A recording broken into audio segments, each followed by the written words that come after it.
Jack Cafferty has got the Cafferty file. Jack. The prescription for tomorrow is comfortable shoes and patience. It's going to be awesome. Never in recent memory has there been so much interest in a presidential election. More than a third of Americans are expected to have already voted by the time the polls open tomorrow, and that's a 50% increase from 2004. But that doesn't mean there won't be a lot of people in front of you in line when you get to the polls. Young people have signed up in unprecedented numbers. New voter registrations have broken records in almost every state. Turnout, you recall, in a lot of the primaries was staggering. So be prepared. Be aware also that tomorrow is a chance for all of us to strike a blow for democracy, and God knows she could use a shot in the arm. We're at our best as a nation, I think, when we're all involved, right? But that involvement tomorrow will come with a price. You're probably going to have to wait, maybe for a long time.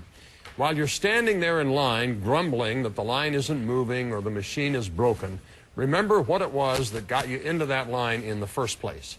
This may well be the most important election we've ever had. Here's the question.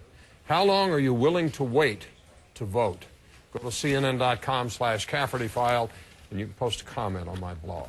Wolf. Some people have been telling me in Florida, for example, they went out a couple times last week. There were 2-hour waits, and they said, you know what, maybe it'll ease up a little bit when they open up more polling booths on Tuesday, which is the regular election day. But there's a lot of frustration out Florida. there. Yeah. Yeah.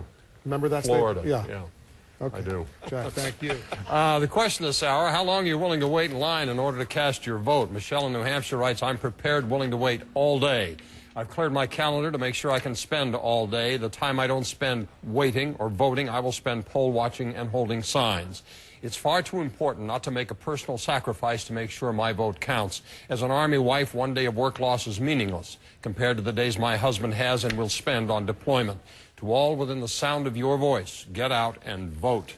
La Shunda, Mobile, Alabama. I'm 7 months pregnant. Standing for long periods of time hurts my back tremendously. In spite of the pain, I plan to stand in line as long as it takes to exercise my right to vote, especially when those before me endured even greater hardships to have this right.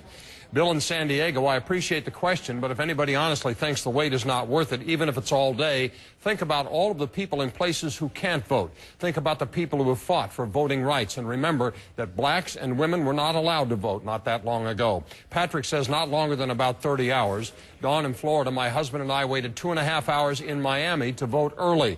About an hour into the wait, my husband began getting antsy and wanted me to remind him why we were wasting our time. I just looked at him and said, George W. Bush. That did it. And Kim writes, all day if I have to, but I'll have my 3- and 4-year-olds with me. They may think differently. What a great opportunity to live by example. Never give up. If you didn't see your email here, you can go to my blog, cnn.com/Cafferty file. Look for yours there, among hundreds of others.